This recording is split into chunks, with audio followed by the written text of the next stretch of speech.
नमस्कार बच्चों, आज हम पाठ 12 अगर ना नभ में बादल होते पढ़ेंगे। इसके कवि डॉक्टर सोहनलाल द्विवेदी जी हैं, जिनके बारे में हम पाठ के पहले भाग में कवि परिचय में पढ़ चुके हैं। तो आइए शुरू करते हैं कविता। अगर ना नभ में बादल होते। कौन सिंधु से जल भर लाता, उमड़ गुमड़ जग में बरसाता। गर्मी में तप खप दिन खोते, अगर ना नभ में बादल होते। कवि कहता है कि अगर नभ मतलब आकाश, कि अगर आकाश में आसमान में बादल नहीं होते तो सिंधु से जल भरकर कौन लाता। सिंधु का अर्थ बच्चों यहाँ पे है सागर, यानी कि समुद्र। अगर बादल नहीं होते तो समुद्र से जल भरकर कौन लाता। बादल बच्चों जानते हो कैसे बनते हैं।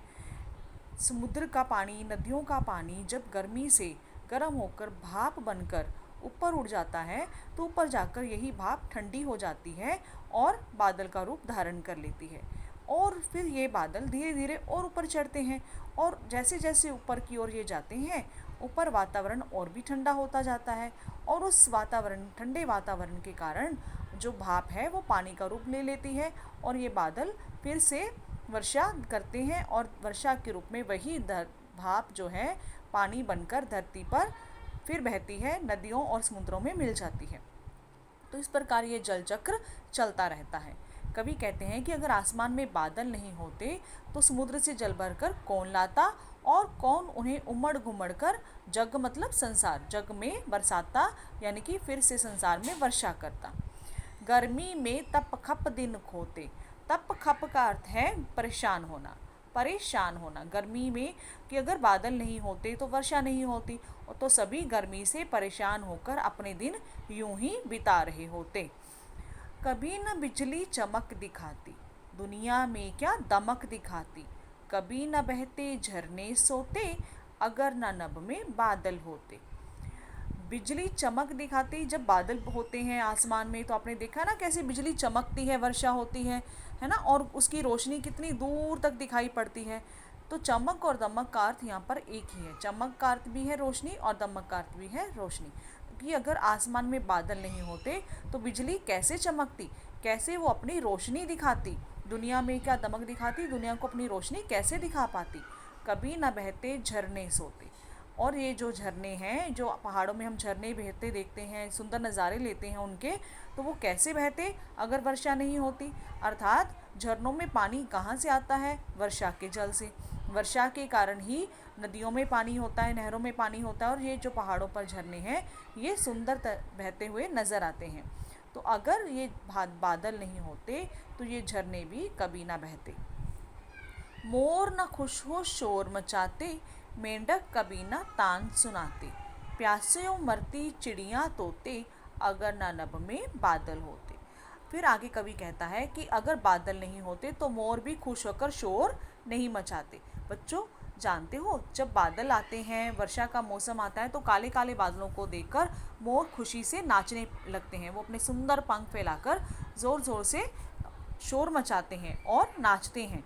मेंढक कभी ना तान सुनाते, और मेंढक भी वर्षा के मौसम में बादलों को देखकर अपनी तान सुनाते हैं, यानी कि टर्राते हैं, टर टर की आवाज़ निकालते हैं। प्यासों मरते चिड़िया तोते, और ये जो चिड़िया हैं, तोते हैं, ये जो पशु पक्षी हैं, ये अपनी प्यास कहाँ से बुझाते हैं, वर्षा के पानी से, नदियों से, नहरों से। और इनमें पानी कहाँ से आता है, वर्षा से। और वर्षा कौन करता है, बादल। तो अगर बादल नहीं होते तो ये चिड़िया तोते भी प्यास से मर जाते। सूखी होती नदियाँ नहरें, होती कहीं ना सुंदर लहरें। कहाँ नहाते खाते गोते, अगर ना नभ में बादल होते। आगे कवि कहता है कि अगर बादल नहीं होते तो ये नदियाँ नहरें भी सूखी होती और इनमें जो लहरें उठती हैं, सुंदर सुंदर लहरें देखने का जो हमें आनंद मिलता है वो हम कभी भी नहीं उठा पाते। और फिर अगर नहरें सूखी होती, नदियाँ सूखी होती तो हम कहाँ नहाते, कहाँ गोते खाते। गोते का अर्थ होता है बच्चों पानी में छलांग लगाकर डुबकी लगाना, यानी कि नीचे जाना और फिर वापस पानी की सतह पर ऊपर आना, उसे कहते हैं गोते। तो अगर बादल नहीं होते तो नदियाँ और नहरें भी सूखी होती, ना इनमें सुंदर लहरें नजर आती और ना हम नहाने और गोते लगाने का आनंद ले पाते। कौन लगाता फिर फुलवारी। फुलवारी का अर्थ है फूलों का बगीचा, सिर्फ जहाँ फूलों के पौधे हों। कैसी होती खेती बाड़ी। खेती बाड़ी यानी कि खेतों में फसलें उगाना, अन्न उगाना, और ये काम कौन करता है, किसान करते हैं। कहाँ किसान बीज को बोते। कैसे करते हैं, किसान खेतों में बीज बोते हैं, फिर वो बीज छोटे छोटे पौधों के रूप में बाहर आते हैं और धीरे धीरे वो पौधे बढ़कर फसल का, अन्न का रूप धारण करते हैं, जो हम लोगों तक पहुंचता है। अनाज हम खाते हैं, सभी खाते हैं ना। तो वो अनाज कहाँ उगता है, किसान उगाता है। कैसे, खेती बाड़ी करके। अगर बादल नहीं होते तो फूलों के पौधे, फूल कौन लगाता, फुलवारी कौन लगाता, और खेती बाड़ी कैसे होती, किसान अपने बीजों को कैसे बोते।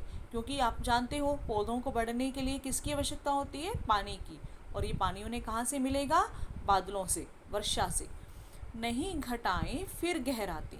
घटाएं यानी कि काले बादल, बहुत काले बादल। गहराती मतलब गहराना, आना। नहीं छटाएं फिर छहराती। छटाएं यहाँ पे आएगा बच्चों सुंदर नज़ारा, सुंदर दृश्य।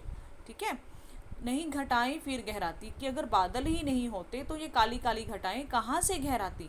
और इन घटाओं को देखने के जो सुंदर नज़ारे हैं, जो सुंदर दृश्य बनते हैं, वो हम कैसे उनका मज़ा ले पाते। सब आंसू से गाल भिगोते, अगर ना नभ में बादल होते। अगर आसमान में बादल नहीं होते तो ना तो घटाएं गहराती, ना सुंदर नज़ारे देखने को मिलते, और सभी आंसुओं से अपने गाल भिगोते रह जाते, अर्थात रोते रह जाते, अगर बादल नहीं होते। क्योंकि बच्चों, चाहे नदियाँ हो, नहरें हो, समुद्र हो, कहीं कुछ भी हो, इन सब में पानी कहाँ से आएगा, वर्षा से।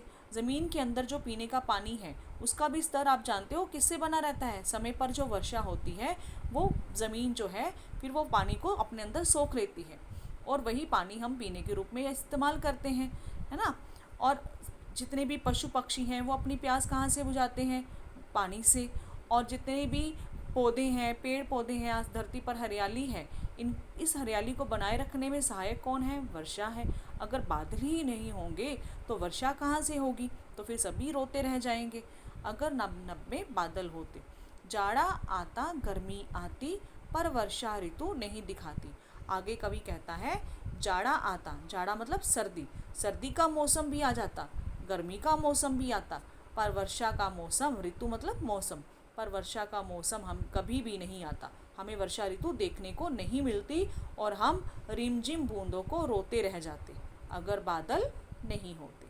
तो बच्चों, आशा है आपको बादलों का महत्व, वर्षा का महत्व, पानी का महत्व पता चल गया होगा इस कविता के माध्यम से। तो इस कविता को एक बार पढ़ें और समझने का प्रयास करें। धन्यवाद।